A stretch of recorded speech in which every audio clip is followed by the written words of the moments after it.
The marble countertop felt cool beneath my fingertips as I arranged the wine glasses. 6 months of working in Nicholas DeLuca's penthouse had taught me exactly how he preferred things. Precise, elegant, and invisible. That last part applied mostly to me. I smoothed down the black uniform dress that all household staff wore and checked my reflection in the polished surface of the refrigerator. My dark brown hair was pulled back in a neat bun, not a strand out of place. Professional, forgettable. Exactly how I needed to be in a home like this. The penthouse occupied the entire top floor of a building in Manhattan's financial district, with floor-to-ceiling windows offering views of the city that still took my breath away even after half a year. Everything here whispered wealth. The Italian leather furniture, the original artwork that I was too afraid to Google the value of, the sound system that probably cost more than I'd make in 5 years. Miss Mitchell, Marco, the head of household security, appeared in the kitchen doorway. He was a solid wall of a man in his 40s, always polite, but with eyes that never stopped assessing. Mr. DeLuca will have 6 guests tonight. Service starts at 8. Understood. I glanced at the clock. 2 hours to prepare. Marco hesitated, which was unusual for him. These are important guests. Stay professional, stay quiet. Something in his tone made my stomach tighten, but I simply nodded. In 6 months, I'd learned that Nicholas DeLuca didn't entertain often, and when he did, the atmosphere in the penthouse changed. The security doubled. The staff moved even more carefully than usual. I wasn't naive about what Nicholas did for a living. You didn't maintain this level of wealth and power in New York without connections that existed in shadows. But I'd also learned that asking questions was the fastest way to lose a job that paid 3 times what I'd made anywhere else. By 7:30, the dining room looked impeccable. I'd set the table with the black china Nicholas preferred for business dinners, each piece positioned with geometric precision. The wine I'd been instructed to serve was a vintage I couldn't pronounce, each bottle probably worth more than my monthly rent. The guests began arriving just before 8. I stood near the kitchen entrance, hands clasped in front of me, eyes down. 3 men in dark suits entered first, their conversation stopping abruptly when they crossed the threshold. They moved with the controlled awareness of people accustomed to danger. Then Nicholas appeared from his study, and as always, my traitorous heart skipped. He was 32, though he carried himself with the authority of someone much older. Tonight he wore a charcoal suit that emphasized his broad shoulders, his dark hair perfectly styled, his brown eyes sharp as they swept the room. He was handsome in a way that felt almost dangerous, all clean lines and controlled power. I'd spent 6 months trying not to notice these details, trying not to notice the way his jaw tightened when he was thinking, or how his rare smiles transformed his entire face. Trying not to notice him at all. "Gentlemen," Nicholas said, his voice carrying that particular blend of warmth and warning that made people instinctively respect him. "Thank you for coming." The final 2 guests arrived together, and the air in the room shifted. The first was an older man with silver hair and calculating eyes. The second was younger, perhaps 40, with the polished appearance of European wealth. His suit was impeccable, his cologne expensive enough that I could smell it from across the room.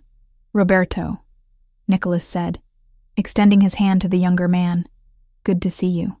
"Nicholas." Roberto Ferraro's accent was distinctly Italian, his smile pleasant, but his eyes cold as they scanned the penthouse. "You have exquisite taste as always." I moved forward to take coats and offer drinks, keeping my movements efficient and my gaze neutral. This was the dance I'd perfected. Present enough to serve, invisible enough to be forgotten. "What can I get you to drink?" I asked the group, my voice professionally modulated. The orders came in a blur. Scotch, bourbon, 1 request for sparkling water. I moved to the bar cart to prepare them, acutely aware of the eyes tracking my movements. Nicholas positioned himself near the windows, and I noticed how he'd placed himself where he could see both entrances to the room. As I served the drinks, Roberto's gaze lingered on me a fraction too long. I felt it like a physical touch, assessing and proprietary in a way that made my skin crawl. But I kept my expression neutral, my movements smooth. "Shall we sit?" Nicholas gestured to the dining table. I retreated to the kitchen to bring out the first course, giving the chef's team space to work. Through the swinging door, I could hear the low murmur of conversation, the occasional laugh, business talk, territory negotiations, the verbal chess game of powerful men. When I returned with plates of seared scallops arranged like artwork, the conversation paused. I served from the left, exactly as I'd been trained, starting with the guests and ending with Nicholas. His fingers brushed mine as I set his plate down, the briefest contact that sent an unwelcome jolt through me. I stepped back against the wall, hands clasped, ready to refill wine or clear plates. This was my role. Attentive but unobtrusive, present but not really there. The conversation resumed, shifting between English and what I assumed was Italian. I kept my expression blank, my posture perfect, even as I understood every word of the Italian portions. My grandmother, Nonna Lucia, had raised me speaking both languages after my parents died when I was 7. She'd insisted I stay connected to our heritage, teaching me not just the language but the regional dialect of Naples where she'd been born. It had been 2 years since Nonna passed, and hearing Italian now felt like a knife between my ribs. "The territory south of Canal Street," one of the men was saying in English. "There's been resistance. Resistance can be managed," Nicholas replied, his tone suggesting the conversation was not up for debate. Roberto leaned back in his chair, swirling his wine. Then he switched to Italian, his words casual but pointed. "You always did have excellent taste in acquisitions, Nicholas. Your home is beautiful." His eyes slid to me. "And your staff. That one is quite hot. Where did you find her?" My heart stuttered. I kept my face carefully blank, but inside, alarm bells were ringing. He'd said it assuming I wouldn't understand, reducing me to an object to be appraised. The room went absolutely silent. I risked a glance up and found Nicholas staring at Roberto with an expression that made the temperature in the room drop 10 degrees. When he spoke, his Italian was flawless and sharp as a blade. "She's mine." 2 words. Simple, possessive, absolute. Roberto's eyebrows rose, surprise and calculation flickering across his face. The other men exchanged glances. I stood frozen against the wall, my pulse hammering in my throat. Nicholas seemed to realize what he'd said a fraction of a second after the words left his mouth. Something flickered in his expression, too quick to read, before his mask of control slammed back into place. But the words hung in the air, impossible to take back. "I meant," Nicholas continued in English, his voice measured, "that she is an employee of this household, and we treat our staff with respect." The correction didn't erase what had been said. Roberto's smile was slow and knowing. "Of course. My apologies if I caused offense." The rest of the dinner passed in a tension so thick I could barely breathe. I served the remaining courses mechanically, hyper-aware of Nicholas's gaze tracking my movements whenever I entered the room. Roberto watched, too, but differently now, with the calculating interest of someone who'd discovered a weakness to exploit. By the time the guests finally left, sometime past midnight, my hands were shaking. I began clearing the table, desperate for something to do with the nervous energy crackling under my skin. "Leave it." I jumped, nearly dropping the stack of plates I'd gathered. Nicholas stood in the doorway to his study, jacket removed, tie loosened, looking suddenly exhausted. "The cleaning service will handle it in the morning," he continued, running a hand through his hair. "You should rest." "I don't mind," I said quietly. "It's my job. Gabriela." The sound of my first name in his mouth stopped me cold. In 6 months, he'd never used it. Always Miss Mitchell, always maintaining that professional distance. He stepped into the dining room, and I became acutely aware of how alone we were, how the penthouse felt different without the buffer of other staff or guests. "You speak Italian," he said. It wasn't a question. I set the plates down carefully on the sideboard. "Yes. You never mentioned it. You never asked." I met his gaze directly, and it wasn't relevant to my job. His brown eyes studied me with an intensity that made my breath catch. "You understood everything Roberto said?" "Yes." "And what I said in response?" My cheeks burned. "Yes." Nicholas moved closer, close enough that I could smell his cologne, something subtle with notes of cedar and spice. "I apologize if I made you uncomfortable. That was not my intention." "You were defending me," I said quietly, even if the phrasing was possessive. Something shifted in his expression. a crack in that controlled facade. Where did you learn Italian? My grandmother raised me. She was from Naples, came to America when she was 18. After my parents died, she made sure I grew up knowing where I came from. The language, the culture, the food. My throat tightened. She passed 2 years ago. I'm sorry. And he sounded like he genuinely meant it. We stood there in the dimly lit dining room, the city glittering through the windows behind us. And for the first time in 6 months, Nicholas DeLuca looked at me like I was a person, rather than a fixture of his household. You've worked here for 6 months, he said after a moment. Yes, sir. And I never knew you spoke Italian. Never knew about your grandmother, your parents. He shook his head slightly. I should have asked. I'm not here to burden you with my history. I'm here to do a job. Is that all you are? The question came out softer than I expected. Just someone who does a job? I didn't know how to answer that. Didn't know what he wanted me to say. So I deflected. It's late. I should let you rest. Nicholas nodded slowly, but he didn't move away. Gabriela, about what happened tonight, what Roberto saw.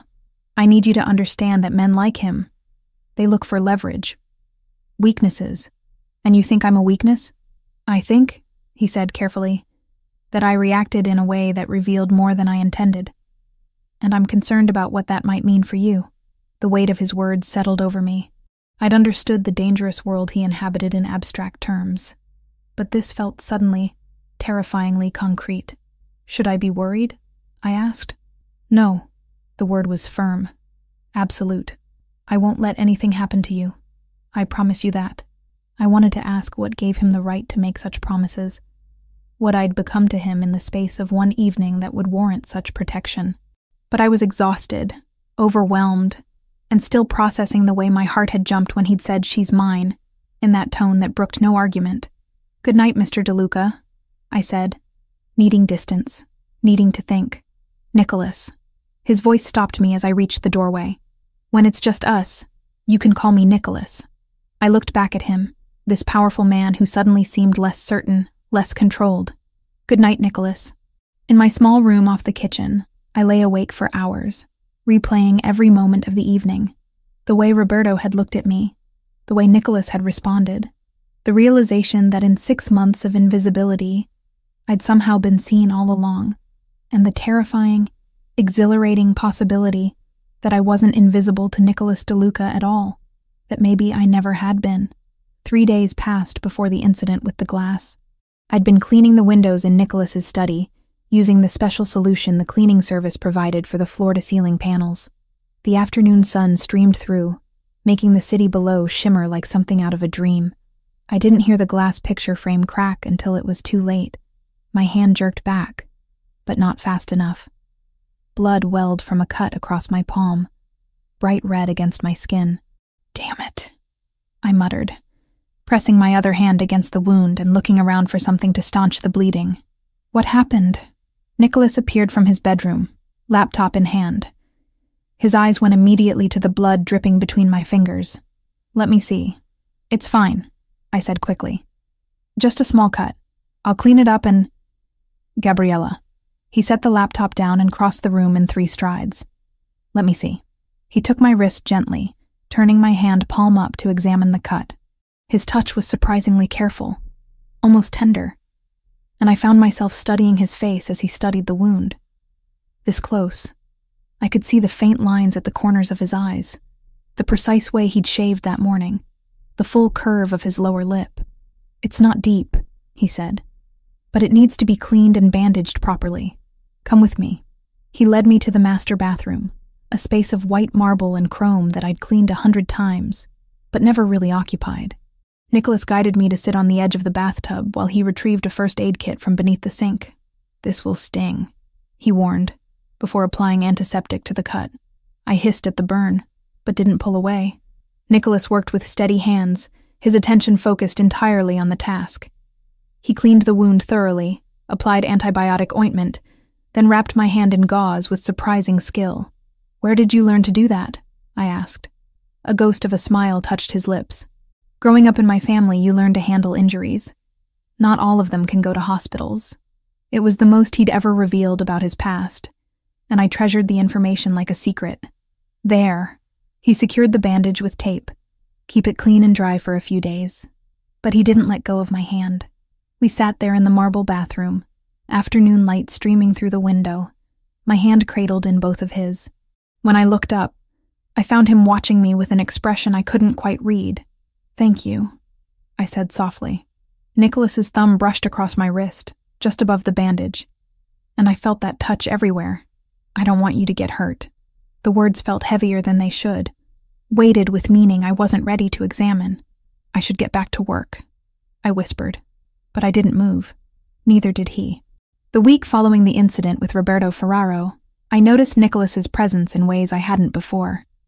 He'd always been there, of course, but now he seemed to materialize in rooms I was cleaning at odd hours. Morning coffee in the kitchen when I arrived at 6. Afternoon breaks in the library while I dusted shelves. Late evenings in the living room when I finished my shift. At first I thought it was surveillance, that perhaps he didn't trust me after learning I understood Italian. But his demeanor suggested something else entirely. Curiosity, maybe. Or the simple desire for company he'd never allowed himself before. "Do you always work such long hours?" he asked one Tuesday morning, appearing in the kitchen doorway as I prepared his usual espresso. I glanced at the clock. 6:15. "I start at 6, finish around 3 most days." "Why?" "I saw you leaving last night at 11. Heat crept up my neck. I'd hoped no one would notice my evening departures twice a week. I had somewhere to be. Nicholas moved to the breakfast bar, settling onto one of the high-backed stools with the casual grace that seemed inherent to him. Today he wore dark slacks and a white dress shirt, sleeves rolled to his elbows. I tried not to notice the strength in his forearms as he accepted the espresso I slid across the marble. Somewhere? His tone was light, but his brown eyes were sharp. I debated deflecting, but something about the quiet morning intimacy made me honest. "I take classes, twice a week at the community college in Brooklyn." Interest flickered across his face. "What kind of classes?" "Accounting, technical certificate program." I busied myself wiping down the already clean counter. "I'm almost done with the coursework." "Accounting." He sipped his espresso thoughtfully. "That's ambitious. Why accounting?" I shrugged, uncomfortable with the attention. "Numbers make sense. They're predictable. And there's always work for people who can manage finances properly. Have you thought about pursuing a full degree? A 4-year program?" "Eventually, when I can afford it." I rinsed my cloth in the sink, keeping my hands occupied. "The certificate will let me get better jobs, save more. Then maybe in a few years I can think about university." Nicholas set his cup down with a decisive click. "I could arrange that. There are excellent programs in the city, Columbia, NYU. I have connections with both admissions departments." My hand stilled in the water. "Mr. DeLuca." "Nicholas." "Nicholas," I corrected, turning to face him. "That's incredibly generous, but I can't accept that." His brow furrowed slightly. "Why not?" "Because I need to do this myself." I dried my hands on a towel, choosing my words carefully. "I appreciate the offer, truly. But if I let you pay my way through college, I'd always wonder if I actually earned the degree or if it was just another thing someone else gave me." For a long moment, he simply looked at me. Then, unexpectedly, he smiled. Not the polite half-curve I'd seen him offer business associates, but something genuine that transformed his entire face. "You're proud," he said, and it didn't sound like criticism. "I'm practical. There's a difference." "Is there?" He stood, carrying his empty cup to the sink himself, rather than leaving it for me. "I think you're both. Proud and practical. It's a good combination." He left me standing in the kitchen, my heart doing strange things in my chest, wondering what had just shifted between us. The charity event happened 3 weeks later, on a Friday evening when the penthouse transformed into something out of a magazine spread. Staff I'd never seen before materialized to set up bars and buffet stations. A string quartet positioned themselves near the windows. Women in evening gowns and men in tuxedos began arriving around 7. I'd been asked to help serve drinks, moving through the crowd with trays of champagne and carefully balanced appetizers. My uniform felt even more conspicuous than usual against the sea of designer fashion. but I kept my posture straight and my expression pleasant. "Champagne?" I offered a woman dripping in diamonds. She took a glass without looking at me, continuing her conversation about summer homes in the Hamptons. I moved on, navigating the crowd with the practiced efficiency of someone used to being invisible. Near the bar, a group of men had congregated, their laughter growing progressively louder as the evening wore on. I recognized the signs of too much alcohol in too short a time, and made a mental note to give them a wide berth, but avoidance only worked so long. When one of them flagged me down for a refill, I approached with professional courtesy. "Bourbon, please," he said, his words slightly slurred. "Of course." I poured 2 fingers into a crystal tumbler. As I handed it to him, his fingers closed over mine, holding on longer than necessary. "You're new. I'd remember a face like yours." I extracted my hand smoothly, stepping back. "I work for Mr. DeLuca. Can I get you anything else? How about your number?" His friends laughed, encouraging him. "I'm afraid that's not on the menu." I kept my tone light, non-confrontational. "Please excuse me."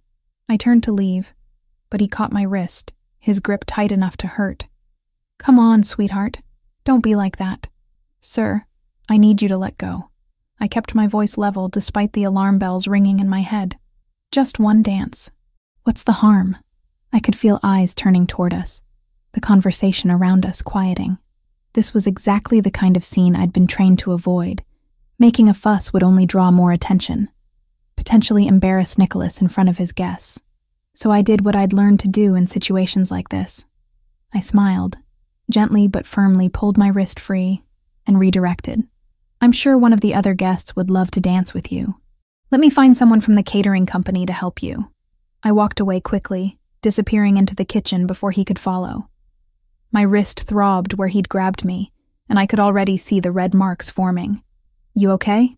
Marco appeared beside me, his expression concerned. "Fine, just a handsy guest." I rubbed my wrist absently. Marco's jaw tightened. "Which one?" "The loud one by the bar in the blue tie." "But it's handled. I don't want to make a scene." "Mr. DeLuca will want to know." "Marco, please. It's nothing I haven't dealt with before." I picked up a fresh tray of canapes. "Let's just get through the night." But when I returned to the main room, the man in the blue tie was gone. So were his friends. And Nicholas stood near the bar, speaking quietly to Marco, his expression darker than I'd ever seen it. Our eyes met across the room. He gave a slight nod, a silent question. I nodded back, indicating I was all right. Something in his posture relaxed fractionally, but the steel remained in his gaze. I didn't see the man in the blue tie again that night, or ever again at any event in Nicholas's penthouse. The following Monday, I arrived for my shift to find the atmosphere changed. More security personnel than usual moved through the penthouse, their presence subtle but undeniable. Nicholas was locked in his study, his voice occasionally rising in sharp bursts of Italian through the heavy door. I went about my work, but the tension was contagious. Even the other staff members moved more quietly than usual, casting nervous glances toward the closed study door. Around noon, the door finally opened. Nicholas emerged looking exhausted, shadows under his eyes suggesting he hadn't slept. He barely seemed to register my presence as he moved toward the kitchen. I'd learned to read the signs by now. Without asking, I prepared a fresh pot of coffee and assembled a simple lunch. Prosciutto and mozzarella on crusty bread, the way I'd seen him eat it before when he thought no one was watching. "Mr. DeLuca?" I knocked softly on the study door. "I brought you something to eat. Come in." The study was a mess by Nicholas's standards. Papers spread across the desk, his laptop open to multiple windows, his jacket discarded over the back of his chair. He stood by the window, phone pressed to his ear, conducting a conversation in rapid Italian that even I struggled to follow. I set the tray on a side table and turned to leave, but his voice stopped me. "No, that's unacceptable. Tell Lau..." He caught himself, switching to English. "Tell them the answer is no. The routes stay as agreed." A pause. "Because I don't care about their expansion plans. We had an agreement. Find another solution." He ended the call and tossed the phone onto the desk with more force than necessary. "Lunch is on the side table," I said quietly. "And fresh coffee." Nicholas turned, seeming to really see me for the first time. "Thank you, Gabriela. You didn't have to. You've been in here for hours. Someone needs to make sure you eat." A tired smile crossed his face. "Is that part of your job description now?" "Apparently." I moved toward the door, giving him privacy to eat. "Wait." His voice had lost its harsh edge. "How's your wrist?" "From Friday night." I glanced down at the faint bruise still visible on my skin. "It's fine. Barely noticeable. It shouldn't have happened.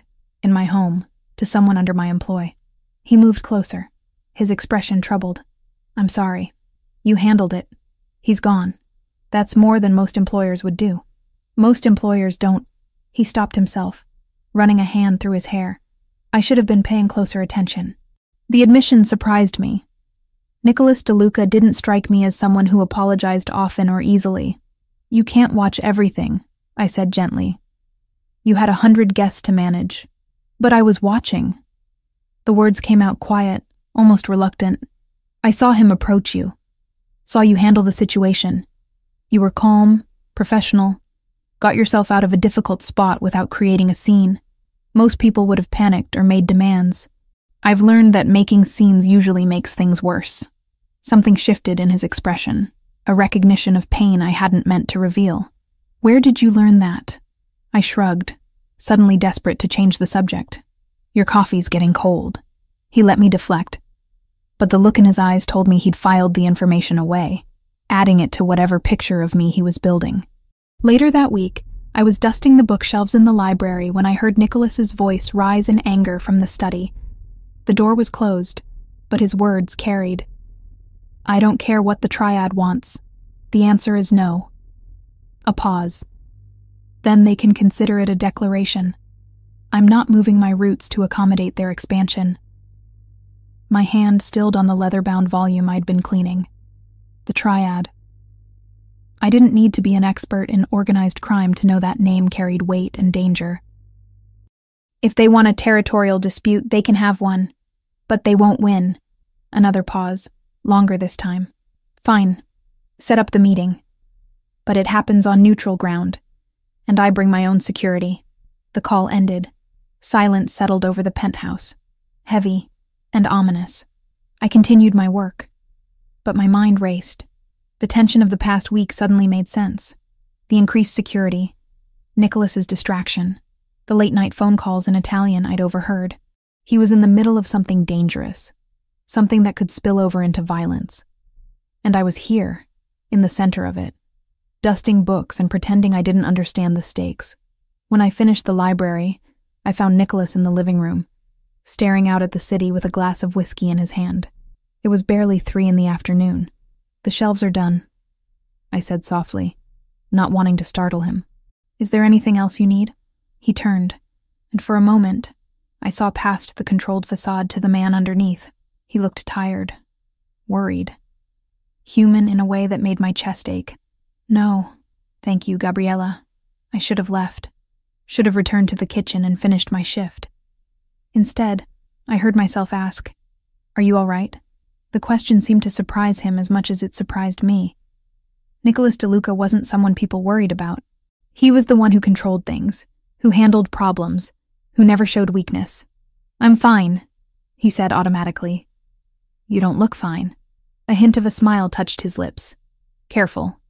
That almost sounds like concern." "Maybe it is." I crossed to where he stood, maintaining a respectful distance but close enough to see the tension in his shoulders. "You don't have to tell me what's wrong. I know that's not my place. But for what it's worth, you look like you could use someone to talk to." Nicholas studied me for a long moment. "It's nothing you need to worry about. Just business complications. The dangerous kind.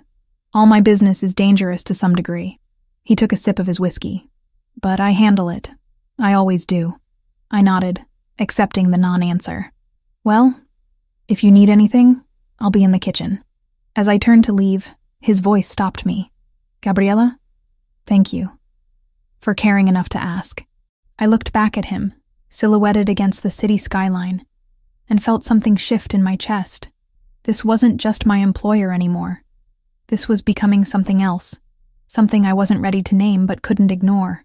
"Be careful," I said quietly. "Whatever you're dealing with, always."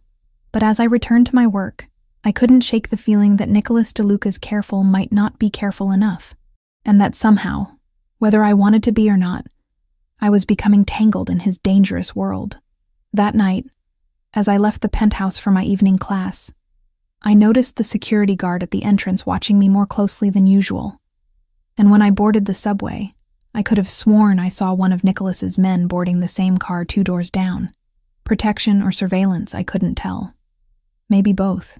Either way, the invisible walls around Nicholas DeLuca's life were becoming my walls too. And I wasn't sure whether that realization terrified me or brought a strange sense of relief. The discovery happened by accident. Or perhaps Nicholas had been paying more attention than I realized.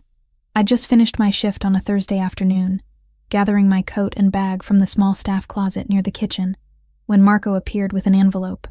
"Your paycheck, Miss Mitchell. Mr. DeLuca wanted me to deliver it personally. Thank you." I tucked it into my bag without opening it, as I always did. What I didn't know was that Nicholas stood in the hallway just out of sight, watching as I immediately pulled out my phone and transferred funds through my banking app. Nearly the entire amount, minus what I needed for subway fare and groceries for the week. I didn't know he noticed the frequency of these transfers, always to the same hospital in Brooklyn. Didn't know he'd asked Marco to discreetly check the visitor logs, discovering I went there every Tuesday and Thursday evening after leaving the penthouse. I certainly didn't know he'd put the pieces together. A young woman who worked herself to exhaustion, who dressed in clothes that had seen better days, who never bought anything for herself, who studied accounting at night while sending every dollar she earned somewhere else. The rainy morning came 2 weeks later, in early November when the weather turned bitter and unforgiving. My alarm hadn't gone off, or maybe I'd been so exhausted I'd slept through it. Either way, I woke 20 minutes late and had to sprint to catch the bus that would get me to the subway on time. The bus broke down halfway through its route. "Engine trouble," the driver announced apologetically, asking us all to disembark and wait for the next one. In the pouring rain, with no shelter nearby. By the time I finally made it to the penthouse, I was 40 minutes late, soaked through to my skin, and shivering so hard my teeth chattered. Water dripped from my hair, my clothes, forming puddles on the pristine marble floor of the service entrance. "Miss Mitchell?" Marco's eyes widened when he saw me. "What happened?" "Bus broke down. I'm sorry I'm late. It won't happen again." I tried to move past him toward the staff changing room, but he blocked my path. "Mr. DeLuca wants to see you." Now, my stomach dropped. In 6 months, I'd never been late, never given him reason to reprimand me. And now, on a day when important meetings were scheduled, I'd failed. Nicholas was in the kitchen, surprisingly pouring himself coffee. He looked up when I entered, and his expression shifted from neutral to concerned in the space of a heartbeat. "Gabriela, what the hell happened?" "I'm sorry I'm late, Mr. DeLuca. The bus had mechanical issues and I had to wait for—" "You're shaking." He set his coffee down and crossed to me, his hand hovering near my shoulder but not quite touching. "How long have you been wet?" "About an hour. But I can still work, I just need to—" "No." The word was firm, leaving no room for argument. "You need a hot shower and dry clothes. Marco, have someone bring appropriate items from the department store. Size 6, comfortable. Sweater, pants, undergarments, everything." "Sir, I can't accept—" "You can, and you will." Nicholas's tone softened slightly. "Consider it a uniform replacement. You can't work in wet clothes, and I'm not sending you home in this weather. Go shower in the guest bathroom. Your clothes will be waiting when you're done." I wanted to argue, to insist I was fine. But another violent shiver ran through me, undermining my words before I could speak them. Nicholas's expression made it clear that arguing would be pointless anyway. The guest bathroom was larger than my entire childhood bedroom had been. All white marble and gleaming fixtures. I stood under the hot spray until feeling returned to my fingers and toes, until my skin turned pink and the shaking finally stopped. When I emerged, wrapped in the plush bathrobe hanging on the door, I found clothes laid out on the vanity counter. Soft gray cotton pants, a cream-colored sweater that looked impossibly comfortable, fresh undergarments still in their packaging, even thick socks. Nothing ostentatious, nothing that screamed wealth, just simple, quality comfort. I dressed quickly, toweling my hair as dry as I could manage and pulling it back into a damp braid. When I looked at myself in the mirror, I barely recognized the woman staring back. Without my uniform, without the armor of professional distance, I looked younger, vulnerable. I found Nicholas still in the kitchen, now sitting at the breakfast bar with what looked like reports spread before him. He glanced up when I entered, and something in his expression shifted. Better? Yes. Thank you. I moved toward the cleaning supplies, ready to start my delayed work. Sit down. I turned, confused. Sir? Sit. He gestured to the stool across from him. You're not working yet. First, you're going to eat something warm. I already had breakfast. When? I hesitated. Yesterday? Nicholas's jaw tightened. Sit. Down. This time, I obeyed. He moved to the stove with surprising ease, pulling ingredients from the refrigerator. Within minutes, the kitchen filled with the scent of eggs and butter, bread toasting, coffee brewing. He set a plate before me. Scrambled eggs, perfectly golden toast, fresh fruit, then a mug of coffee, prepared exactly how I took it, though I'd never told him my preference. Eat, he said, settling back onto his stool. I picked up my fork, acutely aware of his eyes on me. The food was simple but perfect. The kind of breakfast my grandmother used to make on cold mornings when I was young. Why do you do it? Nicholas asked after I'd taken several bites. Do what? Work yourself to exhaustion.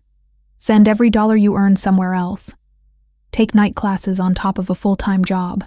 He leaned forward slightly. I pulled your employment file. You listed no emergency contacts, no next of kin. But someone must be waiting for that money you transfer twice a month. My hand stilled on my fork. That's personal. I know. And you don't owe me an explanation. His voice was gentle, but I'd like to understand. I set my fork down. Appetite suddenly gone despite the excellent food. For a long moment, I debated deflecting, maintaining the professional wall between us. But something about sitting in his kitchen, wearing clothes he'd provided, eating food he'd cooked, made that wall seem pointless. My brother, I said quietly. He's 17. Lives with a foster family in Brooklyn. Nicholas's expression shifted. Foster family?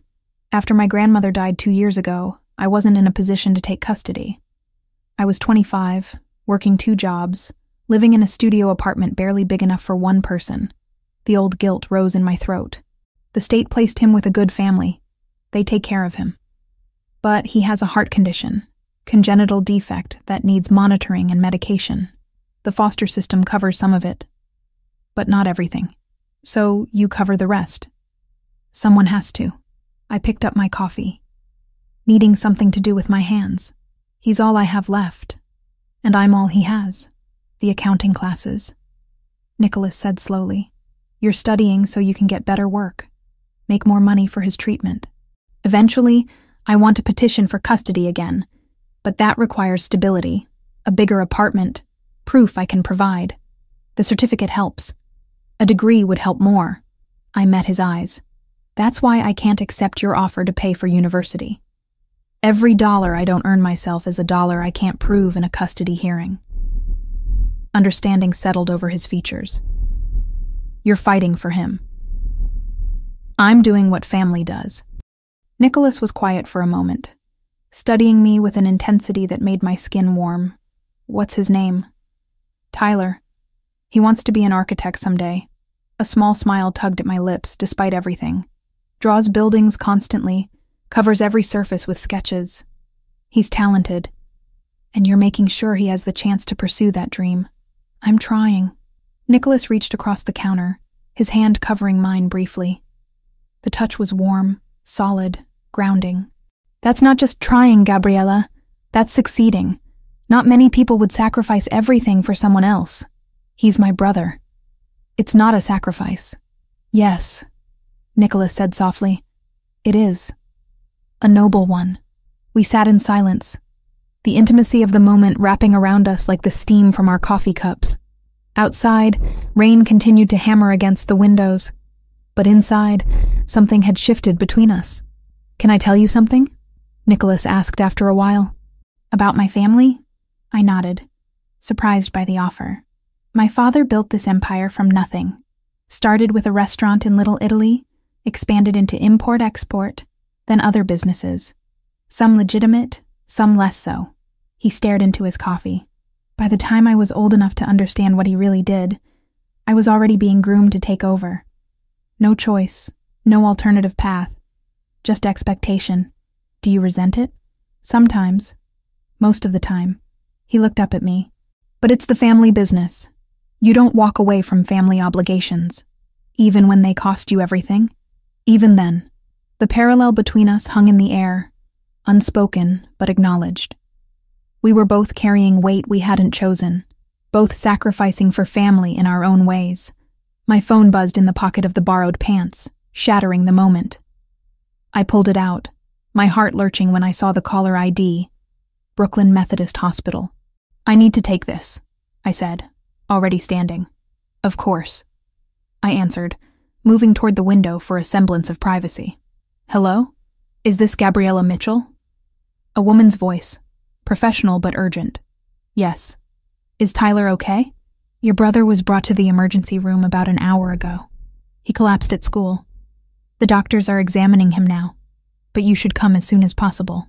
The world tilted sideways. Is he conscious? He's stable, but we need to discuss treatment options. How soon can you get here? I'm in Manhattan. Maybe an hour on the subway. A hand took the phone from mine. Nicholas spoke into it with calm authority. This is Nicholas DeLuca. Miss Mitchell will arrive within 30 minutes. Ensure the best cardiologist on staff examines the patient immediately. I'll cover any costs not covered by insurance. Do you understand? Yes, sir. We'll be ready. He ended the call and handed my phone back. Marco is bringing the car around. We're leaving now. You don't have to. Gabriela. His voice was firm but kind. Stop arguing and let me help. I nodded mutely, terror overriding pride.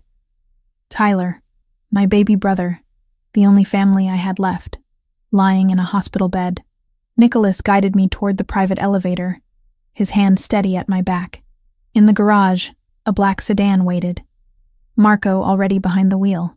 Nicholas opened the back door and I slid in, my hands shaking again, but not from cold this time. He climbed in beside me, close enough that our shoulders touched. Tell me about him. About Tyler. What? I blinked, confused by the request. Tell me about your brother. It'll help pass the time. So I did. I told him about Tyler's obsession with building blocks as a child. How he'd construct elaborate structures and knock them down just to start again. How he'd cried at our grandmother's funeral, but insisted on being strong for me. How he drew my face over and over in different architectural styles, turning my features into buildings and bridges. Nicholas listened without interrupting, his presence solid and grounding beside me. When my voice cracked talking about the last time I'd visited Tyler, just 3 days ago when he'd seemed fine, Nicholas's hand found mine and squeezed. Brooklyn Methodist Hospital rose before us, all concrete and glass and fluorescent lighting. Nicholas had the door open before the car fully stopped, guiding me through the emergency entrance with the confidence of someone who'd navigated hospitals before. Gabriela Mitchell, I told the reception desk, my voice stronger than I felt. My brother Tyler Mitchell was brought in. Yes, Miss Mitchell. Follow me, please. She led us through a maze of corridors to a private waiting area, far nicer than the standard emergency room. Nicholas's influence, I realized. The doctor will be with you shortly. Your brother is being examined now. Then we were alone.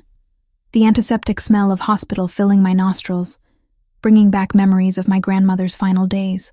I sank into a chair, my legs suddenly unable to hold me. Nicholas sat beside me, not speaking, just present. His hand stayed in mine, warm and solid and real. Thank you, I whispered, for getting me here, for calling ahead, for everything.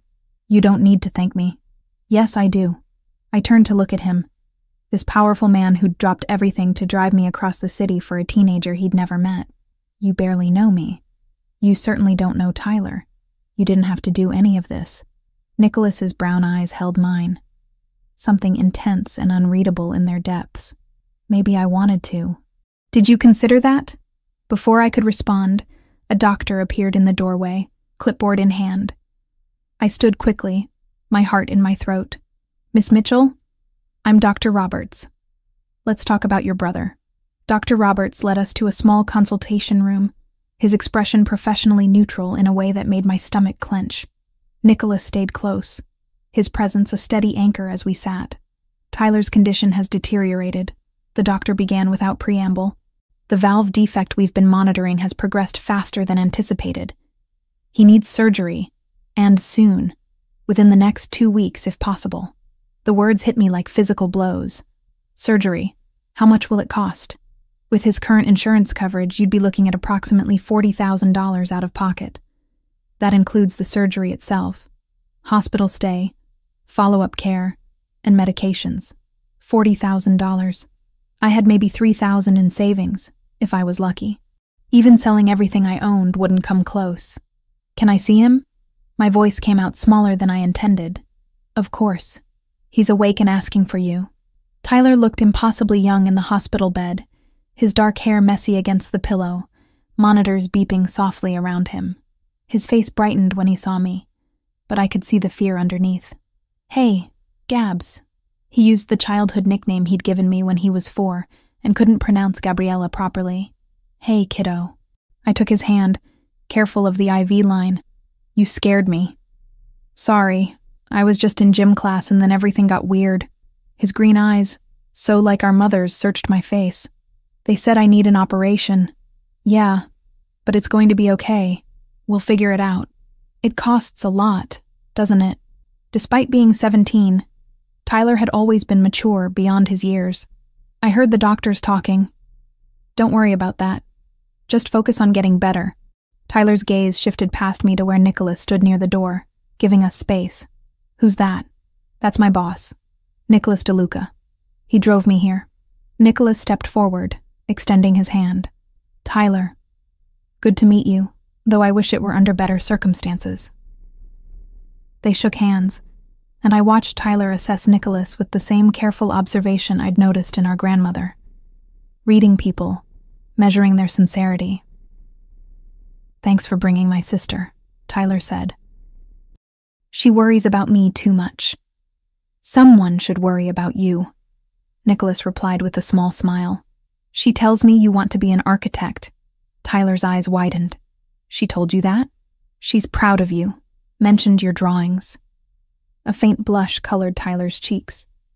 They're not that good. I'd like to see them sometime, if you'd share. I watched this exchange, my heart doing strange things.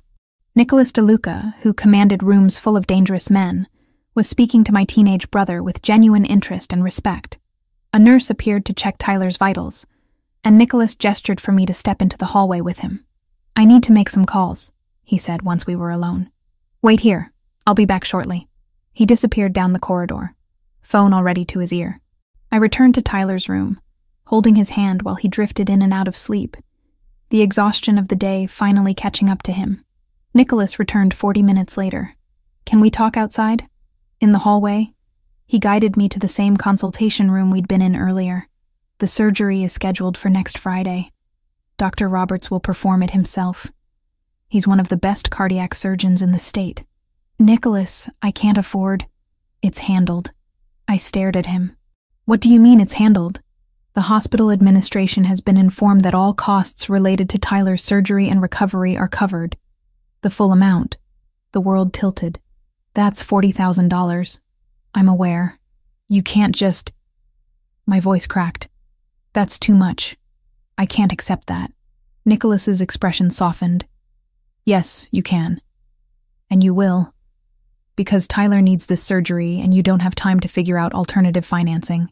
Tears burned behind my eyes. Why would you do this? You don't even know him. But I know you. He stepped closer, his voice gentle. I know you'd work yourself into the ground trying to save him. I know you'd sacrifice anything and everything. And I know that I have the means to help, so why wouldn't I? I'll pay you back. Every cent. It might take years, but I promise. Gabriela, stop. His hands came up to frame my face, thumbs brushing away tears I hadn't realized were falling. This isn't a loan. It's not a transaction. I'm doing this because I want to. Because the thought of you carrying this burden alone when I can help makes me physically ill. But I barely know you. Do you really believe that? His brown eyes held mine, intense and searching. After 6 months of existing in the same space, after all the conversations, all the moments, you know me better than people I've known for years. He was right. Somehow, in the quiet intimacy of early morning coffees and late-night conversations, in the way he'd learned how I took my coffee and I'd learned when he needed silence versus company, we'd built something real. Thank you, I whispered, fresh tears streaming down my face. Thank you so much. I don't know how to... Nicholas pulled me into his arms and I let myself break, sobbing against his chest while he held me steady. His hand stroked my hair, his voice murmuring soothing words I couldn't quite make out over my own crying. When I finally pulled back, mortified by the wet spot I'd left on his expensive shirt, he just smiled and handed me a handkerchief. Better? Yes. Sorry about your shirt. I have others. He checked his watch. It's almost 7. Have you eaten anything since breakfast? I shook my head. Come on, let's get you some real food. We found a diner 3 blocks from the hospital, the kind of place with cracked vinyl booths and coffee that came in endless refills. It was so far removed from Nicholas's usual world that I almost laughed. What? He asked, sliding into the booth across from me. This doesn't seem like your kind of place. You'd be surprised. I grew up eating at places like this. He picked up the laminated menu. My father believed in staying connected to regular people. Said it kept you humble. A tired waitress took our orders. Burger and fries for me, the same for Nicholas. When the food arrived, we ate in comfortable silence, the kind that felt natural rather than awkward. Tell me more about Tyler, Nicholas said eventually. What's he like when he's not in a hospital bed? So I did. I told him about Tyler's dry sense of humor, how he could make me laugh even on my worst days, about his obsession with famous architects and his dream of designing buildings that would last centuries, about how he'd taken care of our grandmother in her final months, reading to her when her eyes got too weak, making her laugh when the pain got bad. He sounds remarkable, Nicholas said. He is. He deserves a future. A real one. Not cut short because his heart doesn't work right. He'll have one. I promise you that. We returned to the hospital to say goodnight to Tyler, who was sleeping peacefully. The foster family had been notified and would visit in the morning. Nicholas offered to drive me home, but I declined. I'm taking the subway. It's faster this time of night. Gabriela, it's after 9. I'm not letting you take the subway alone. I do it all the time. Not tonight. Marco can drive us both. Too exhausted to argue, I agreed. The car ride back to Manhattan was quiet, my head resting against the window, watching the city lights blur past. When we pulled up to my building in Queens, a modest walk-up in a neighborhood that was safe but far from glamorous, Nicholas insisted on walking me to my door. 3rd floor, I said, leading him up the narrow stairwell. My apartment was tiny, barely 300 square feet, with a kitchenette, a bathroom, and a main room that served as bedroom and living area. I'd kept it clean and organized, but there was no hiding how small and sparse it was. Nicholas didn't comment on the size or the worn furniture or the cracks in the ceiling. He simply said, "It's nice. Very you. You mean small and cramped?" "I mean efficient and carefully maintained. You make the most of what you have." I set my bag down, suddenly aware of how intimate it felt having him in my personal space. "Thank you again. For everything today. I don't know how I'll ever..." "You already thanked me. Multiple times. You don't need to keep doing it, but I want you to understand how much it means." Nicholas moved closer, his expression serious. "I understand, Gabriela. What you need to understand is that I didn't do it expecting anything in return. I did it because the thought of you struggling alone, of Tyler not getting the care he needs, was unacceptable to me." "Why?" The question came out as barely a whisper. "Because I care about you, more than I probably should, given our circumstances." The admission hung in the air between us, heavy with implication. I should have stepped back, should have maintained professional distance. Instead, I found myself moving closer, our circumstances being that you're my employer, among other things. His hand came up to tuck a strand of hair behind my ear, the gesture achingly gentle. I won't push you, Gabriela. You've been through enough today. But I need you to know that what's happening between us, it's real for me. And it's terrifying. For me too, I admitted. He smiled, something warm and genuine that transformed his usually guarded expression. Good. At least we're terrified together.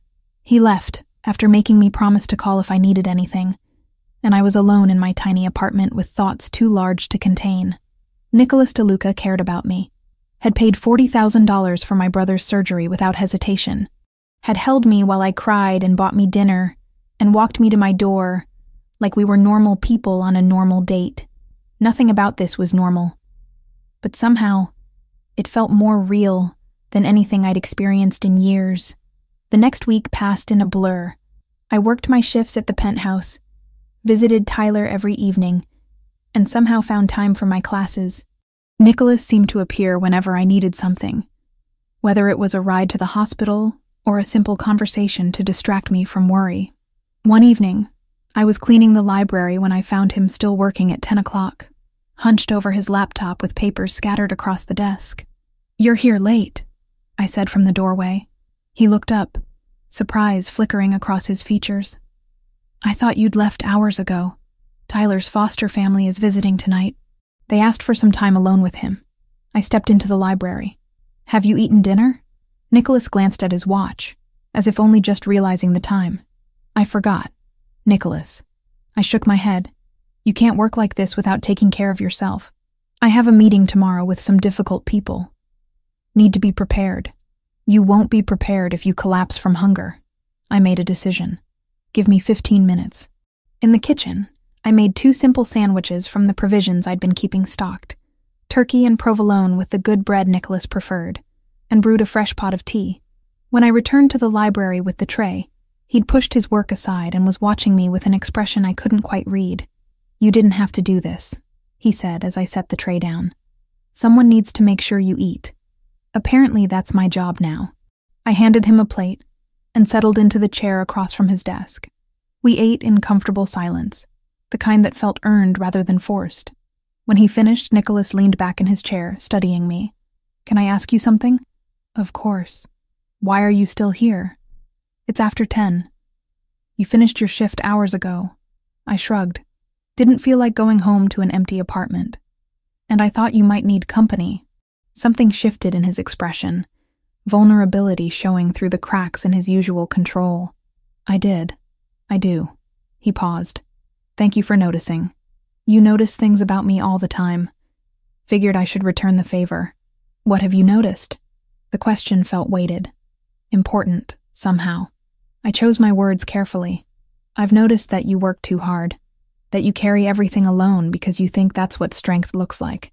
That you pretend food doesn't matter, but you have strong preferences about how things are prepared. That you're kinder than you let most people see." Nicholas was quiet for a long moment. No one's ever said anything like that to me before. Then no one's been paying attention. We talked until almost midnight, about nothing and everything. Books we'd read, places we'd traveled or wanted to travel, childhood memories both good and painful. It was the kind of conversation that built bridges, that created intimacy beyond physical attraction. When I finally left, Nicholas walked me to the elevator, his hand lingering on my shoulder. "Gabriela, be careful going home." "I always am." "I know, but be extra careful." Something in his tone made me pause. "Some people have been asking questions about you." "About us." My stomach tightened. "What kind of people?" "The kind I don't want anywhere near you." His jaw was tight. "I am increasing security. You'll notice some of my men around more often. Don't be alarmed. They're there to keep you safe." "Safe from what?" Nicholas's brown eyes were dark with concern. "From the consequences of my world touching yours. From people who might try to use you to get to me." The reality of his life, his business, his dangerous connections crashed over me. "Because of what you said to Roberto. That night at dinner." "Yes, that opened a door I can't close now." He squeezed my shoulder gently. "But I won't let anyone hurt you. I promise you that. I should have been terrified. Should have run from this complication, this danger I hadn't asked for. Instead, I found myself asking, what happens now? Now we're careful. Now you let my men keep you safe. And now I deal with the people who think they can threaten what's mine. There it was again. That possessive word that should have bothered me but somehow didn't. Because standing in Nicholas DeLuca's penthouse at midnight, seeing the concern and determination in his eyes, I realized that maybe being his wasn't a cage at all. Maybe it was the safest place I could be. Tyler's surgery was scheduled for the following Friday, which gave me a week of restless nights and anxious days. But something else was happening too. Something I couldn't ignore no matter how much I wanted to focus solely on my brother's recovery. The security around me had intensified in ways both obvious and subtle. When I left the penthouse for my evening visit to the hospital, I'd see Marco's men stationed near the elevator. On the subway platform, I'd catch glimpses of familiar faces from Nicholas's security detail, always 2 cars away but never out of sight. Outside my apartment building in Queens, a black sedan would be parked across the street, engine running, someone always inside. At first, I told myself I was imagining it, paranoia brought on by stress about Tyler's condition. But by the 3rd day, I couldn't deny the pattern anymore. I found Nicholas in his study late Thursday afternoon, speaking quietly on the phone in Italian. When he saw me in the doorway, he ended the call quickly. "Gabriela, I thought you'd left for the hospital already. I wanted to talk to you first." I closed the door behind me, needing privacy for this conversation. About the men following me.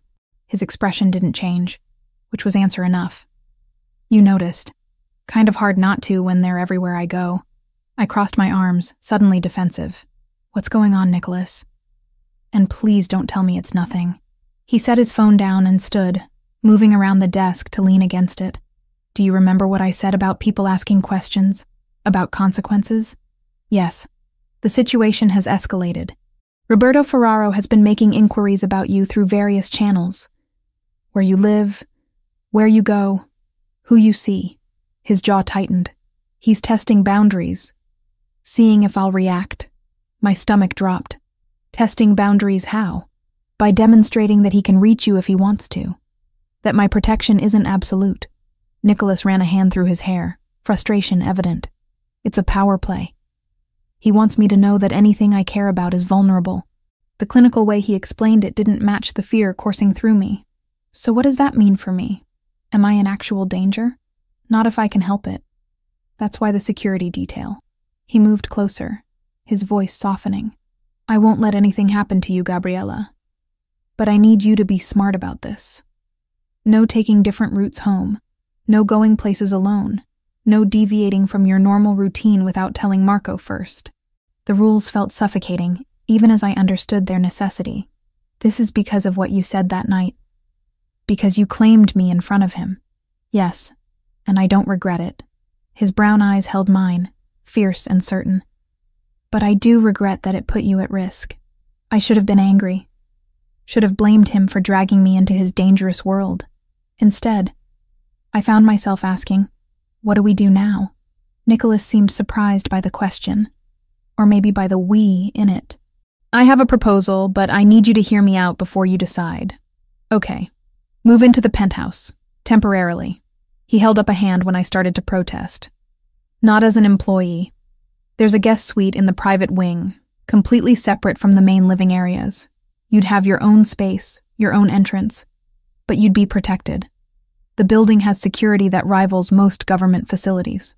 The suggestion was logical, even practical, but it also felt like crossing a line we couldn't uncross. "Nicholas, I can't just abandon my apartment and move in here." "Why not? You spend most of your time here anyway, and the rest at the hospital or in class. Your apartment in Queens is isolated, difficult to secure. Here, you'd be safe. Here, I'd be dependent on you for everything." "No." His voice was firm. "You'd be accepting protection while maintaining your independence. Keep working if you want, though you don't have to. Continue your classes. Visit Tyler every day. Nothing about your life changes except the address where you sleep." I moved to the window, looking out at the city stretching endlessly below. The penthouse had always felt like a different world, elevated and untouchable. Moving here would mean stepping fully into Nicholas's life, into his world of wealth and danger and complicated loyalties. "What about after?" I asked quietly. "When the threat passes? when Roberto moves on to other targets. Do I just move back to my tiny apartment and pretend none of this happened? Nicholas's reflection appeared in the glass beside mine. Is that what you want? To pretend this hasn't happened? I turned to face him. I don't know what I want. A week ago, you were just my employer. Now you've paid for my brother's surgery, you're protecting me from rivals, and you're asking me to move into your home. It's a lot to process. I know it is. And if you say no, I'll respect that. I'll find other ways to keep you safe. He paused, choosing his words carefully. But I'd prefer you here, where I know you're protected, where I can... He stopped, something vulnerable crossing his features. Where I can see that you're okay. The admission cost him something, I could tell. Nicholas DeLuca didn't admit to caring easily, didn't show weakness or attachment. But he was showing it now, to me. If I agree, I said slowly, I need conditions. Name them. I keep my job. I still work my normal shifts, still help with household tasks. I'm not going to live here like a guest while everyone else works around me. Agreed. I continue my classes, both the ones I'm taking now and the hospital volunteer program I started last week. His eyebrows rose slightly. You started volunteering at Brooklyn Methodist. They have a program helping families navigate insurance and financial aid for patients with chronic conditions. I thought I could help, given my situation with Tyler. I met his gaze. That doesn't stop just because I move here. Of course not. What else? I visit Tyler every day until his surgery. After that, as often as he needs me. No restrictions on hospital visits. Gabriela, I would never... Nicholas shook his head. Yes. Obviously, yes. Anything else? I took a breath, steadying myself for the most important condition. This doesn't mean I'm yours.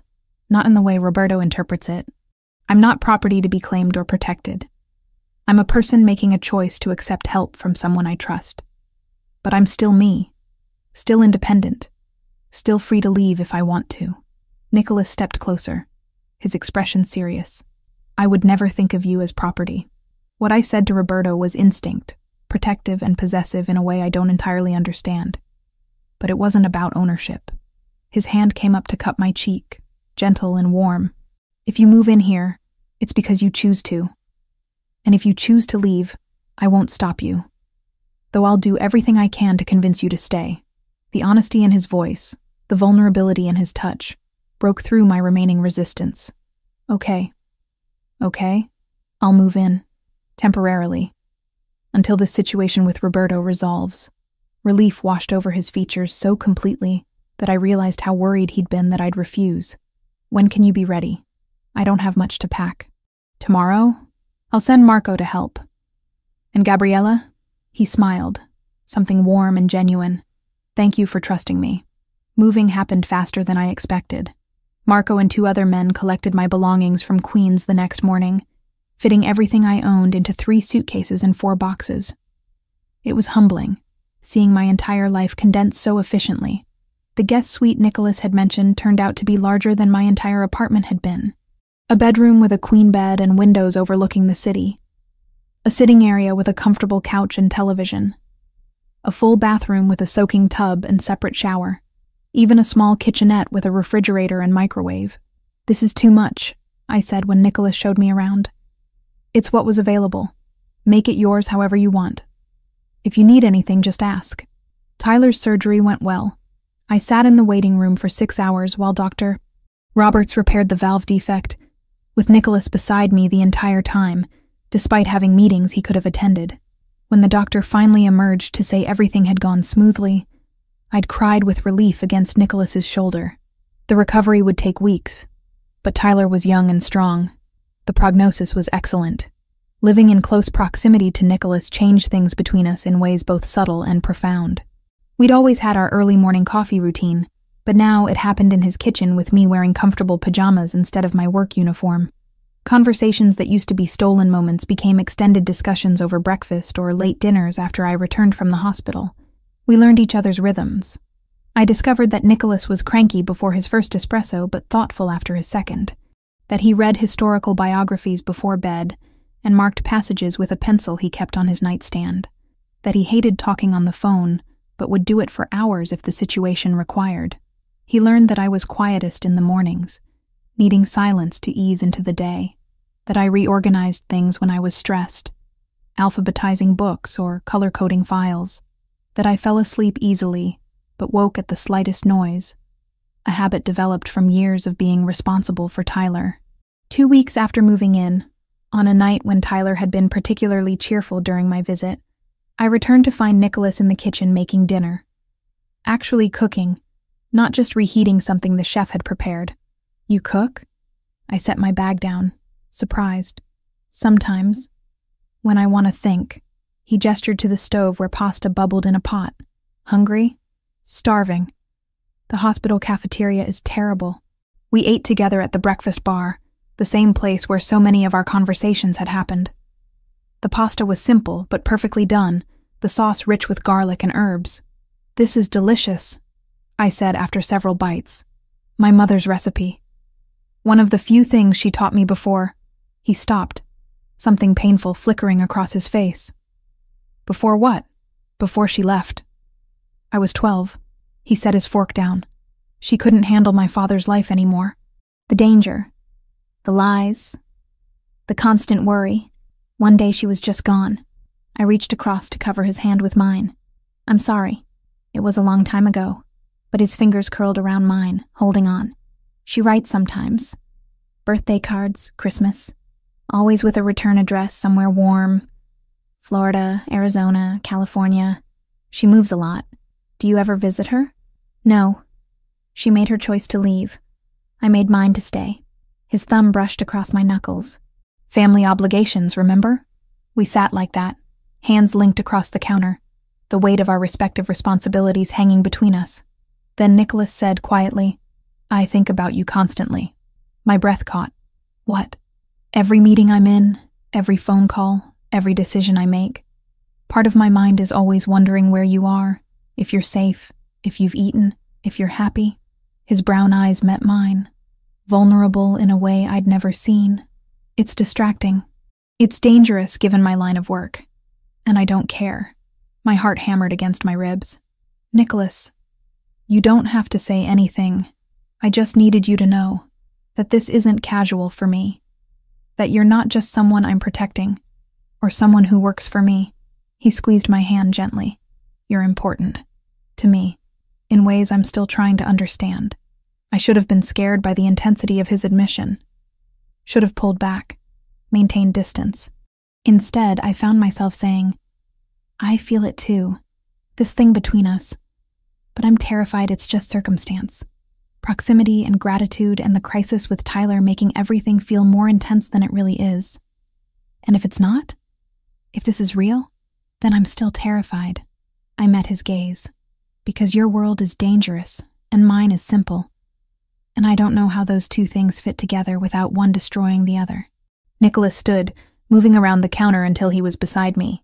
"What if we stop overthinking it? Stop trying to figure out how it works and just let it be what it is."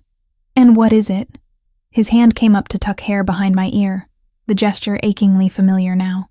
"Something worth exploring. Something that makes me feel alive in ways I haven't in years." I stood too, closing the small distance between us. "I don't want to be just a distraction. Something that pulls your focus when you need to be sharp. You're not a distraction, Gabriela. You're the reason I want to be better. To build something beyond what my father left me." His other hand found my waist. "Let me try. Let us try."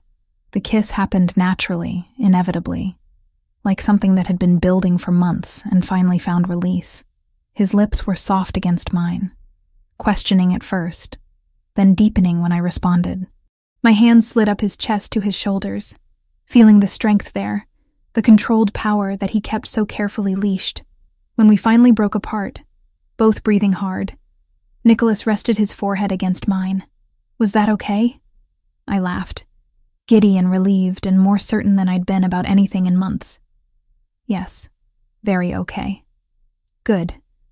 Because I've wanted to do that since the night you answered that phone call in Italian." We stayed like that, wrapped in each other in the kitchen where so much of our relationship had developed, and I let myself believe that maybe this impossible thing between us could work after all. Tyler's recovery progressed better than the doctors had anticipated. 2 weeks after surgery, he was cleared to go home with the foster family, under strict instructions about rest and follow-up appointments. The relief I felt watching him walk out of Brooklyn Methodist under his own power, color returned to his cheeks, was profound enough to bring tears. "Stop crying, Gabs," he said, embarrassed but smiling. "I'm fine now. I know. I'm just happy." I hugged him carefully, mindful of his healing chest. "You scared me. I know. Sorry about that." He pulled back to look at me seriously. "Thank Nicholas for me. The foster parents told me what he did, what the surgery would have cost. I owe him everything. You don't owe him anything. Just focus on getting stronger." But Tyler was right. We both owed Nicholas more than we could ever repay. Not just the money, though that was staggering, but the speed with which he'd mobilized resources, the quality of care he'd ensured, the way he'd treated my teenage brother with genuine respect, rather than condescending charity. With Tyler on the mend, I could finally focus on other aspects of my life that had been neglected during the crisis. The twice-monthly shifts I'd been picking up at the small cafe in Brooklyn, a leftover from before I'd gotten the full-time position at the penthouse, had become impossible to maintain. I'd been calling out constantly, and the owner, while sympathetic, needed reliable help. "I need to give my notice at the cafe," I told Nicholas one morning over coffee. "It's not fair to them to keep a position I can't fill." He looked up from his tablet. "You've been working 2 jobs this entire time? Just occasional shifts. A few hours twice a month when they needed extra hands during rush periods."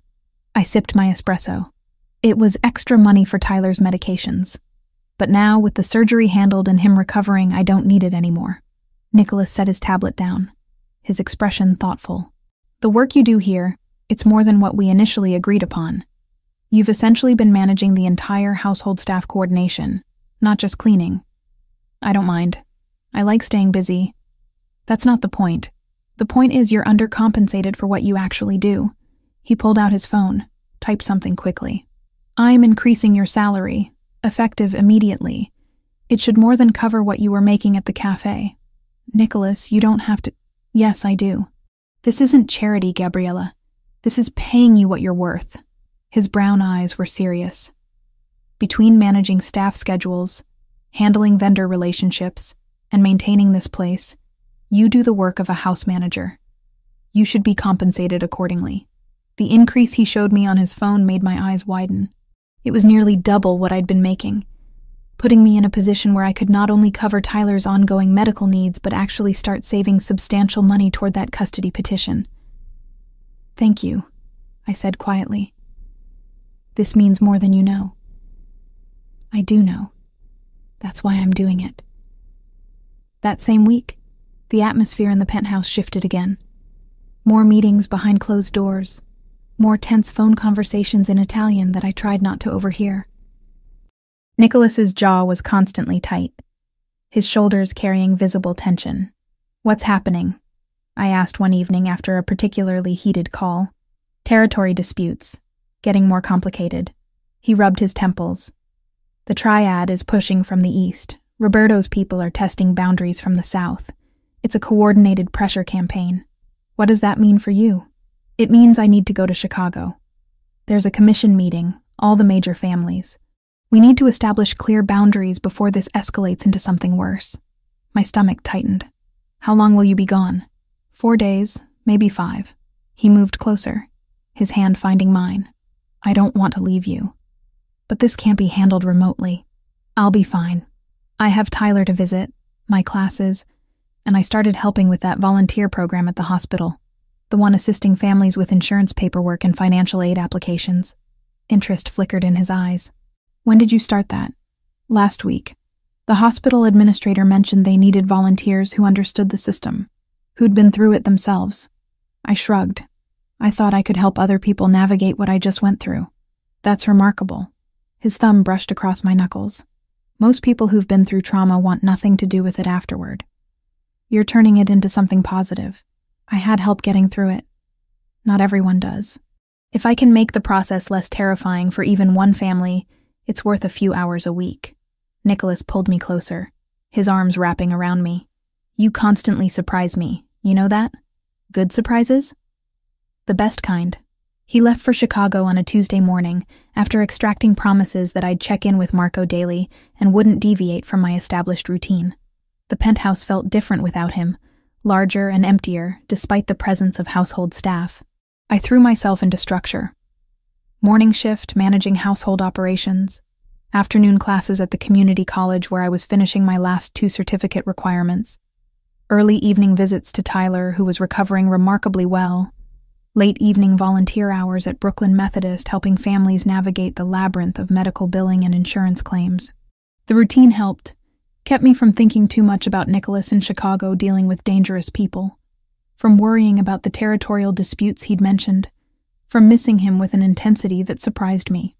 Thursday afternoon, I was leaving the hospital after a volunteer shift when a man approached me in the parking garage. He was in his 40s, expensively dressed, with the polished appearance of a businessman. Nothing overtly threatening about him except the deliberate way he positioned himself between me and my path to the exit. Miss Mitchell? Gabriela Mitchell? Every instinct I'd developed living in Nicholas's world screamed warning. Can I help you? I hope so. I represent some business associates who'd like to have a conversation with you. His smile was professional, practiced. Nothing dramatic, just a brief chat about your employer. I'm not interested. I moved to step around him, but he shifted to block me again. Hear me out before you decide. We're prepared to offer substantial compensation for very simple information. Mr. DeLuca's schedule, his travel plans, who he meets with. Basic details that wouldn't compromise anyone's safety. My heart hammered, but I kept my voice steady. Who do you work for? Does it matter? The offer stands regardless. $50,000 for a few simple details. Think about what that could do for your brother's future. The mention of Tyler sent ice through my veins. They'd researched me thoroughly enough to know my vulnerability. My answer is no. Now please move. Be smart about this, Miss Mitchell. People who cooperate with us are protected. People who don't. He let the threat hang unfinished. Without appearing to, I'd been recording on my phone since he first mentioned compensation. Years of being careful, of documenting things for my own protection, had made the action instinctive. Now I made sure it was visible. I'm recording this conversation. You've just attempted to bribe me for information about my employer, and threatened me when I refused. I'm leaving now. If you follow me or approach me again, I'm going directly to the police. Something flickered across his face. Surprise? Maybe respect. You're making a mistake. That's my choice to make. I walked past him, forcing my legs to remain steady despite the adrenaline flooding my system.